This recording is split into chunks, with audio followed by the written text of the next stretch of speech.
Bakit laging nag-aaway ang aso, pusa at daga? Magbasa, makinig, matuto at magsaya. Ako si Binibining Menya. Handa na ba kayo? Tara na, umpisa na nating isa-isahin at pirapirasuhin ang mga detalyeng nakapaloob dito. Bakit laging nag-aaway ang aso, pusa at daga? Noong unang panahon, ang mga hayop ay nakapagsasalita at nagkakaintindihan. Sila ay magkakaibigan. Ang daigdig ay napakapayapa at animoy isang paraiso. Ang mga aso, pusa at daga ay mabubuting magkakaibigan. Sama-sama silang kumakain. Lagi silang nagbibigayan at nagtutulungan sa kani-kanilang mga suliranin. Subalit, ang lahat ng ito ay nasira dahil lamang sa isang pangyayari. Isang araw, umuwi ang aso na may daladalang buto para pagsaluhan nila ng kanyang mga kaibigang pusa at daga. Wala doon sina pusa at daga dahil naghahanap pa rin ang mga ito ng pagkain. Nakarinig ng ingay ang aso sa pintuan ng bahay.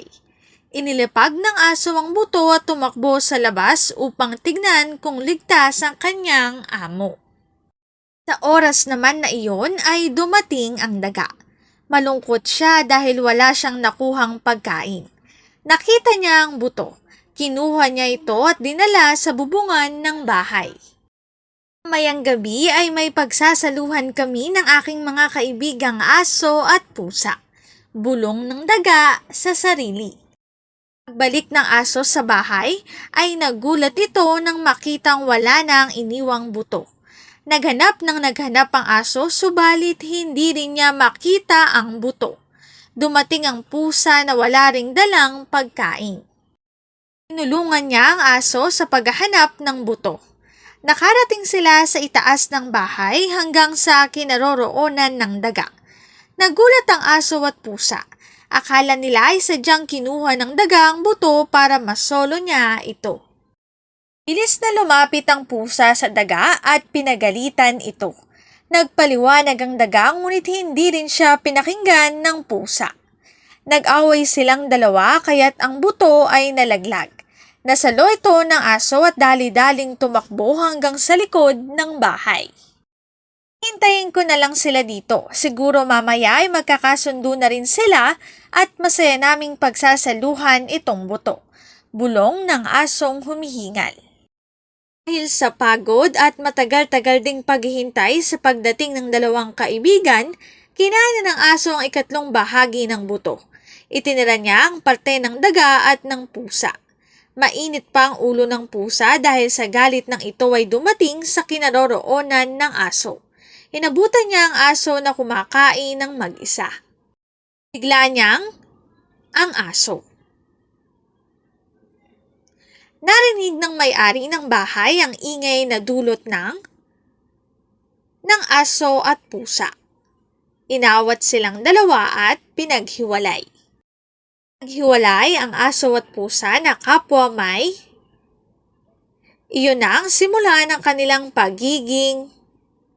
Magmula noon, sa tuwing makikita ng aso ang pusa ang pusa naman ay hindi padadaig.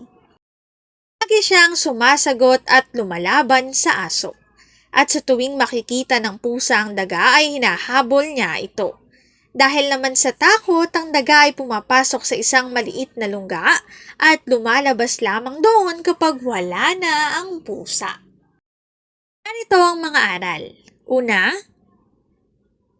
ikalawa, kung may hindi pagkakaunawaan, ayusin ito sa maayos na paraan.